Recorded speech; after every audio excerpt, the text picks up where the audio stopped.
Before getting into today's stories, I want to thank Fume for sponsoring this video. Do you have a bad habit that you need to drop? Almost everybody's got at least one. Not every bad habit is wrong, per se. But instead of going through with uncomfortable, stressful changes, why not just remove the bad from your habit? Fume has just the solution to that. They offer an innovative, award-winning flavored air device that doesn't use electronics or harmful chemicals. Instead, it just uses all-natural, delicious flavors. Fume makes replacing your bad habit really easy in an all-natural and guilt-free way. Base was launched in January. It's a weighted stand to rest your Fume on when not in use with a magnet inside. That keeps your Fume attached. The Fume device can be spun around on it, which is good for fidgeting. Crisp mint is my favorite flavor and orange vanilla is a close second. Stopping a bad habit is something we all put off because it's hard. But switching to Fume is easy, enjoyable, and even fun. Fume has served over 150,000 customers and has had thousands of success stories. And there's no reason that can't be you. Join Fume in accelerating humanity's breakup from destructive habits by picking up the Journey Pack today. Head to tryfume.com/nightmare or scan the QR code and use code NIGHTMARE to get 10% off when you get the Journey Pack today. Music. It was supposed to be one of, if not the last delivery of the night for me. I was working at this pizzeria called Onados. One of my bosses, Frank, was on the night shift with me. He would choose who does what delivery. We got an order for a couple regular pizzas. He gave me a piece of paper with the address on it and the person's phone number. This was in 2009. I didn't have a cell phone that had GPS, just a barebones flip phone. I also didn't have one of those Garmin GPSs. I still had to use an old school book of maps to find my way around when doing deliveries. The name of the street that this house I was doing my last delivery for was something along the lines of Willows Road. I can't remember the house number, nor do I remember the name given for the order, but I do remember having the hardest time finding the place. It was in this really rural town with nothing but woods, farmland, and more woods. The lack of street lights also didn't help. I had to pull over a few times and turn on the interior lights as I checked the map again. It was a very stress-inducing situation whenever I couldn't find a house. I was on a very quiet, dark, and confusing road when I decided to just call the number on the paper my boss gave me. The phone rang a bunch of times. It seemed that there was no answering machine set up to it. It had to have rung about 10 times before someone picked up. And I waited for someone to say hello. When no one did, I said it. And then a voice on the other end said it back. It was a low, deep, yet soft voice. I said, "This is the pizza guy. Just having a hard time finding your place." He explained that his driveway was easy to miss and looks like just a dirt trail. He talked in a very slow, monotone voice as he described the surroundings of his driveway to help me find it. And eventually I did.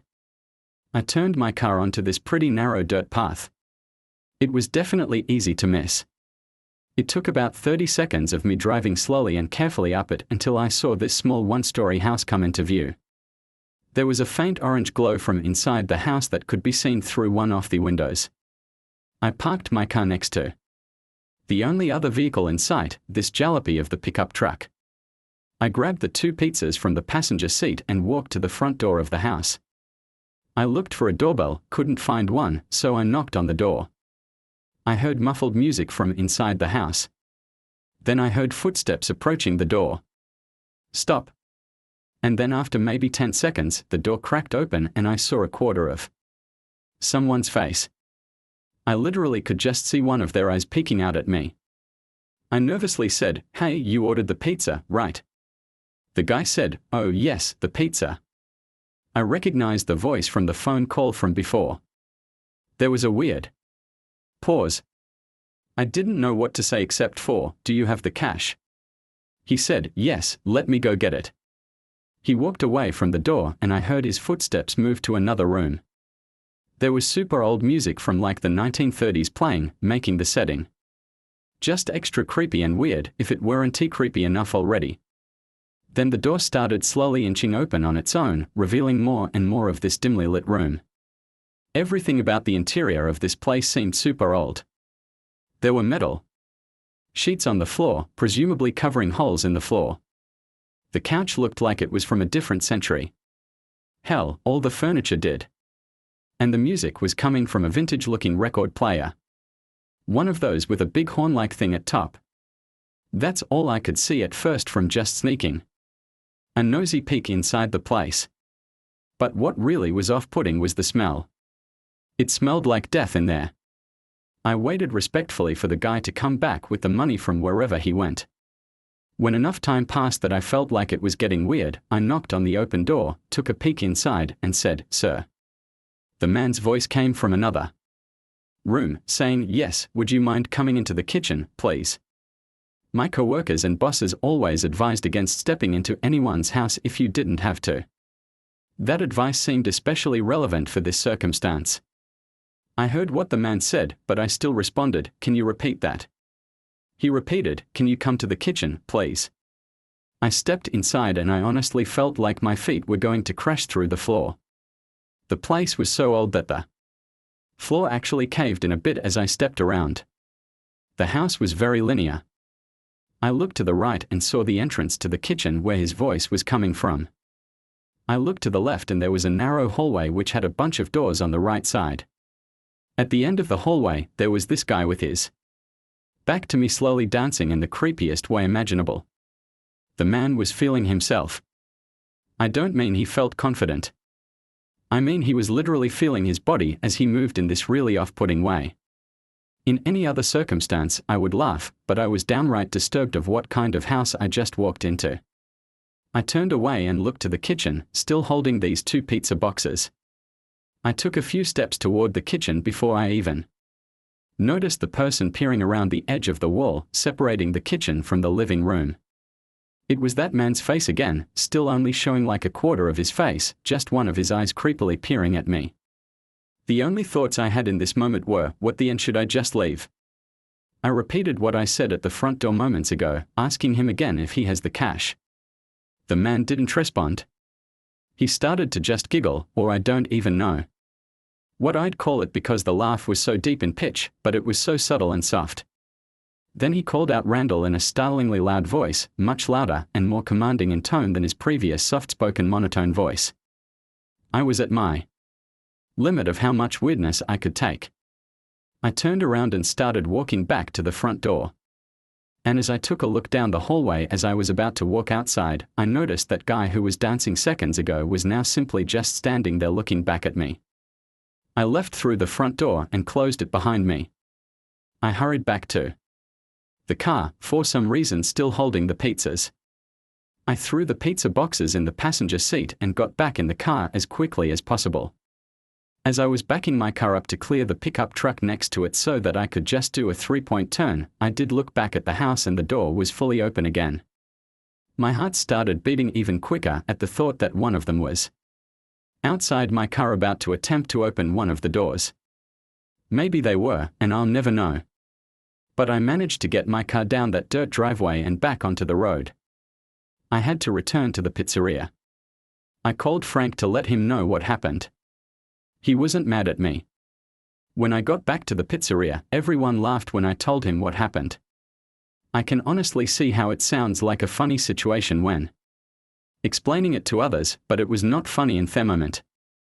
Whatever was going on in that house wasn't normal, and I don't think they had any intentions of buying pizza. I've had multiple dreams where I would see that man's face just peeking around from behind a wall. After that, I didn't enter anyone's houses or apartments while doing deliveries. Music. I'm currently 20 years old, although at the time of the story I was 19. I live in Newark, Delaware, a usually small and quiet town.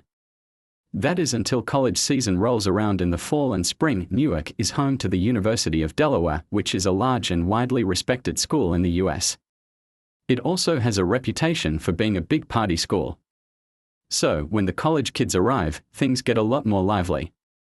Anyway, I work as a bicycle delivery guy at Jimmy John's, a job I still work as of me telling the story. This event took place during a Tuesday or Wednesday night in the spring. It was either late April or early May. I can't remember exactly. It was my typical 7:00 p.m. to 2:00 a.m. shift. The Jimmy John's I work at is open until 2 on the weekdays and 3 on the weekends. This means we are one of the few places still open in town aside from the bars. So, a lot of drunk college kids storm the place wanting to order. Needless to say, it gets pretty hectic. Deliveries would pop up like crazy, too, which did get very annoying, but it meant a lot of tips, so I always put up with it. This delivery came in and I was next in line to take it. This annoyed me as I just wanted to end my shift and go home to get some sleep. I sucked it up and took the delivery since I didn't have a choice. I knew the street by heart and knew where to go immediately. I should mention the reason we do bicycle deliveries is because the roads tend to be busy sometimes during college season, so using bicycles sometimes allows us to do deliveries faster. I rode my bike as fast as I could to the house in less than 10 minutes. I knocked on the door loudly, but there was no answer. I knocked again, louder this time. Still nothing.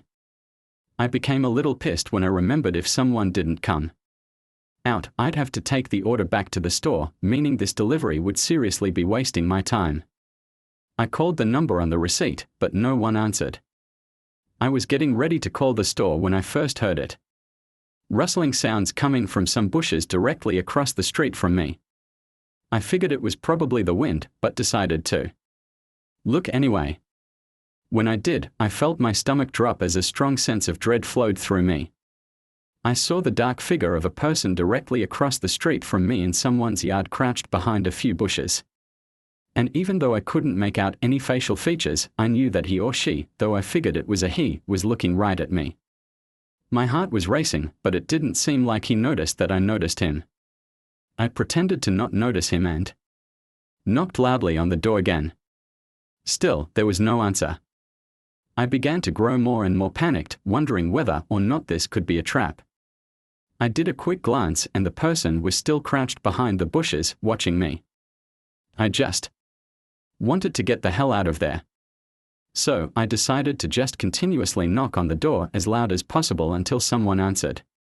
It felt like hours that I was knocking, but eventually someone stumbled out from one of the rooms and sluggishly answered the door, sounding pissed. When I told him about the order, he told me that he didn't order, so that it was probably his roommate instead. To my misfortune, the person who actually ordered was upstairs in his room, passed out drunk. How he could have passed out so quickly after he ordered is still beyond me. The guy went upstairs to try and get him. Not even a minute after he went upstairs, I suddenly heard more rustling and did a quick glance back. When I did, I noticed the man had moved a little closer, probably to get a better view of me. I could tell he was still watching me. My fear intensified. I almost wanted to come inside to get away from the man watching me, but I figured he'd steal my bike, meaning I couldn't do my job anymore. Plus, I didn't know if this person was armed and if he would actually try something if I went inside, which would put the two of them in harm's way. Luckily, he was only upstairs for a minute. He said his roommate's door was locked and that he wouldn't answer the door when he knocked. At this point, I really wanted to get out of there, so I told him he could sign for his roommate's order. He hesitated at first since there wasn't a tip charged to the order, but a tip was the last thing I was thinking about at this point.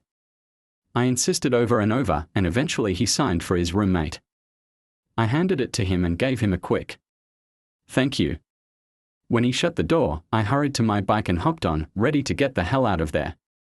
But just as I put the kickstand up, I heard the man suddenly lunge out from behind the bushes. I quickly turned to my left and saw that man was now dashing towards me. I was able to see he was wearing what looked like jeans, boots, and a black hoodie with the hood over his head and what I think was some sort of mask on his face, as I could only see his eyes. And although I'm not 100% on this, it looked like he was holding a blade in one of his hands. I knew I had to act quick. I couldn't bang a U-turn because he'd probably catch me before I could get away. To make matters worse, all the surrounding streets led to dead ends. My only chance was to head to a bike trail that was nearby. Even though it wasn't lit up and I didn't have a light on my bike, I knew it would be my only chance. I pedaled faster than I ever had before onto the pitch-black trail and rode it, all while looking out for shadows and listening for footsteps. Luckily, the trail wasn't long and I knew it by heart. Still, I was extremely paranoid by this point and I got startled whenever I heard any noise at all. I didn't see the man while I was on the trail, however, and I made it back to the store safely.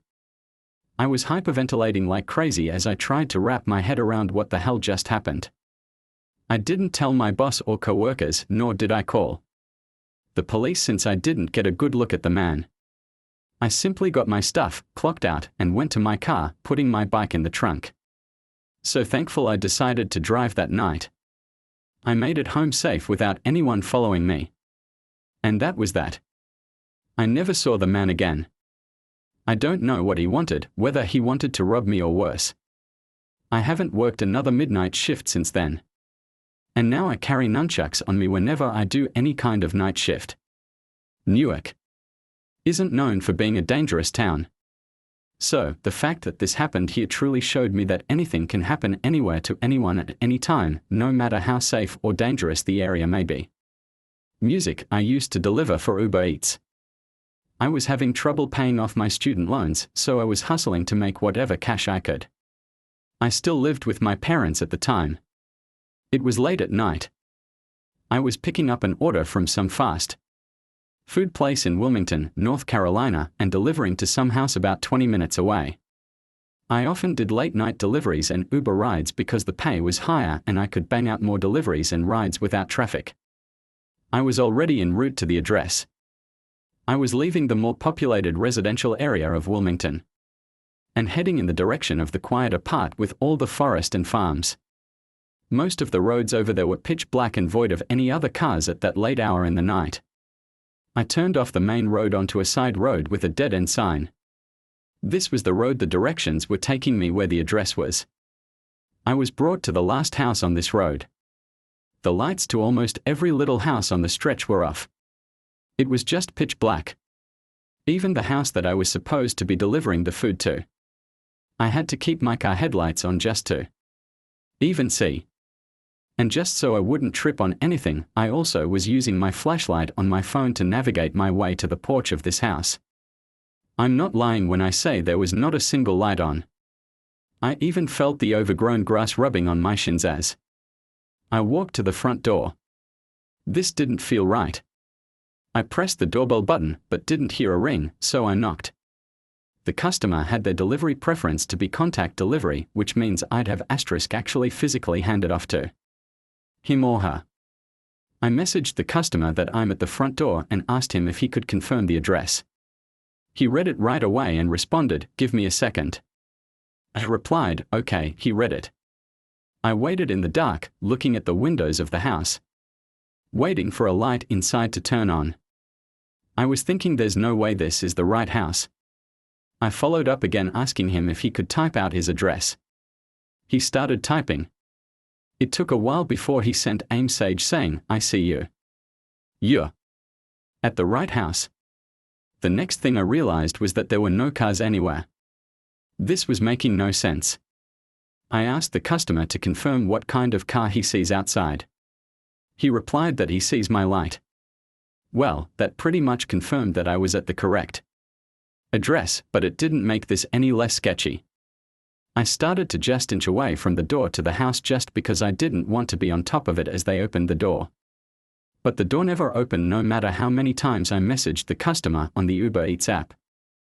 I was starting to suspect this was some kind of scam to get free food. Then I heard a voice come from outside in the darkness surrounding me.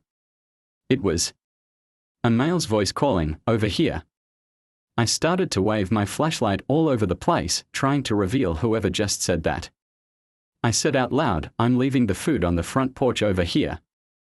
I didn't know who I was talking to, nor could I see them. I was terrified I was about to be attacked. So I walked back to my car, not trying to draw attention by running. When I got to my car, I heard this distinct air leaking sound that I could immediately recognize to be the sound of air leaking from a slashed tire. I took a look and saw that both the tires on the left side of the car were slashed and leaking air. I could only assume in the moment that the two tires on the right side had also been slashed. I got into the car and locked the doors first thing. All four tires showed low tire pressure warnings on the dash. Panic started to set in. I was deciding on whether to call the police and wait in the car or making a run for it into the dark to a nearby house. I was about to pick the second option. I turned off the headlights on my car and was about to get out of the car, but I noticed someone standing outside my window. I screamed my soul out, and then I realized that there were at least 4 people standing outside of my car, one at every window. They all had on masks covering their faces. I was surrounded. One of them yelled at me to get out of the car now. I didn't know if one of them had a gun or not, and I knew that if they did, by the time I turn on the car and attempt to drive away with 4 flats, I'd have been shot dead already. I yelled through,